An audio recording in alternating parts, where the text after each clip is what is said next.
Hello everyone and welcome to The Vortex, where lies and falsehoods are trapped and exposed.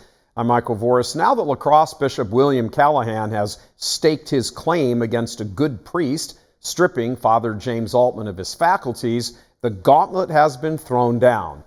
This crooked hierarchy means to silence all opposition toward it, concealing their evil behind noble themes like obedience and silence.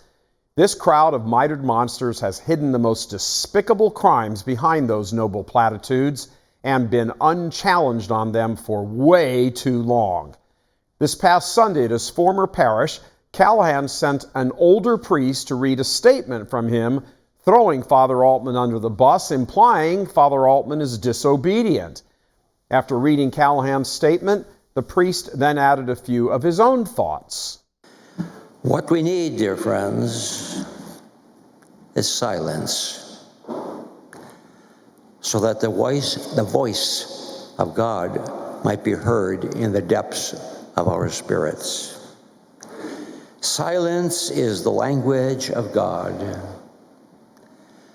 and it will not be heard if we fill the air and our minds and our ears with lots of explanations coming from wherever and whomever. He exhorted the Sunday Mass crowd to not speak about this anymore, not engage on social media with it, nor listen to any voices that keep the division going. Turn to our blessed Lord in the Eucharist. It is the sacrament of unity that speaks powerfully to all conflict and division. That's a total cop-out, no matter how well intended by the older priest delivering the remarks. Silence and unity is precisely why the church is in the horrid condition of being run by a corrupt hierarchy. And how remarkable that an appeal should be made to the Eucharist, since every single bishop in America last year actually denied their flocks the Eucharist, not to mention every other sacrament as well. Even to this day, multiple bishops still have draconian measurements in place regarding masks or jabs before you can either come into the church or where you can sit or if you can receive on the tongue or which line you non-vax lepers need to get into. Here's the bottom line issue that way too many normal Catholics just don't get, that they are ignorant about, and an ignorance that is massively exploited by crooked bishops. First, obedience. A bishop is not God. He is not a monarch. He is not an overlord. He can't randomly issue any order he wants or demand based on the fact that he is a bishop and then command everyone obey it. A bishop has great limits on how far his authority goes. Likewise, his jurisdiction is entirely different regarding priests versus laity. A bishop cannot, for example, order a priest to sell his assets that he had when he came into seminary and hand over the proceeds to him. He cannot order a priest to go seek mental health treatment, yet they do that one routinely. He cannot order a priest to stay away from his private associations with friends or family, unless perhaps the associate is of massively ill repute, but seeing as how the bishops themselves hang out with child killers, it's a little hard to imagine just who would be so notorious that a priest can't associate with them. There are loads of things a bishop cannot order his priest to do as well as not do. And in the case of Father Altman, the fact that he was a pastor gives him a bevy of rights under canon law, rights designed to protect him against the capriciousness of a crazy bishop. We just saw this exact same thing play out in Rockford, Illinois, with Father Parker and the revolting, calculating Bishop David Malloy, who violated canon law by illicitly removing Father Parker from his pastorship.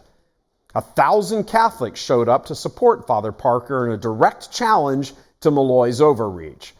The Vatican refused to pursue Detroit Archbishop Alan Vigneron's phony case against Father Edward Perrone right here in Detroit, meaning Father Perrone won, and yet Vigneron has ignored the Vatican and refused to reinstate him. Same thing with Father Paul Kalchik of Chicago, who won his case in Rome against Supich's injustice against him, and yet Supich refuses to obey. Bishops are not free to violate canon law, but, and take great note here, they do it every single day, even in regard to allowing, even promoting sacrilege of the Blessed Sacrament by defending reception of Holy Communion by child-killing politicians. So, making an appeal to the laity to respect and obey is two-faced and hypocritical, complete double standard. No wonder the hierarchy gets along so well with the Marxists in Congress. The phony appeal to pray and come to peace over the division so we can have unity is completely fallacious. There can be no unity with injustice at its center. Father Altman has been unjustly removed from his pastorship, just as Father Perron was, and Father Michael Suey was, and Father Paul Kalchik was. None of these men have experienced justice at the hands of their bishops. But then again, the bishops have allowed the Blessed Sacrament to be offended against, so why would we Catholics think they'd be any different with their priests? Silence. That's the absolute last thing we need at this point. That is an appeal to false piety and spirituality, something the bishops are masters at. Remember, that's what they did for decades as altar boys were being raped left, right, and center. Silence, obedience, avoidance of scandal. We need unity, no more division. These men are sickening. Well, we've all had enough of this. This coming November, the U.S. bishops will be meeting in Baltimore, and Church Militant is once again spearheading the drive to call these hirelings to account. We are sponsoring a prayer rally immediately next door to the Marriott where the bishops stay, called Bishops, Enough is Enough. In the 3 years that have passed since we did this last time, these men's evils are now well known. So speaking at the conference among many will be Steve Bannon, Milo Yiannopoulos, Roman Catholic faithful Stephen Brady, and that's to name just a few. We'll also be having a sizable panel on stage of multiple priests and seminarians who will speak at length about the evils of injustice they have encountered at the hands of these hirelings. Father Altman will be one of those clerics, but by no means the only one. The seats in that pavilion are limited to a little less than 3,000.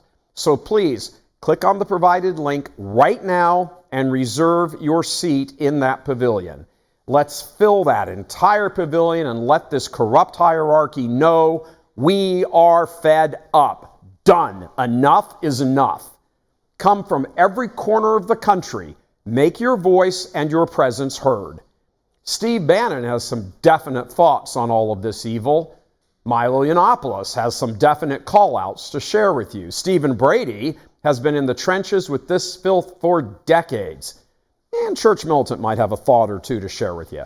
To show us just one example how dirty these men are, when Church Militant did this back in the wake of the McCarrick revelations in 2018, the bishops had their little security water boy call the Baltimore police and tell them that we, Church Militant, were going to storm into the bishops' meeting and throw blood all over the walls.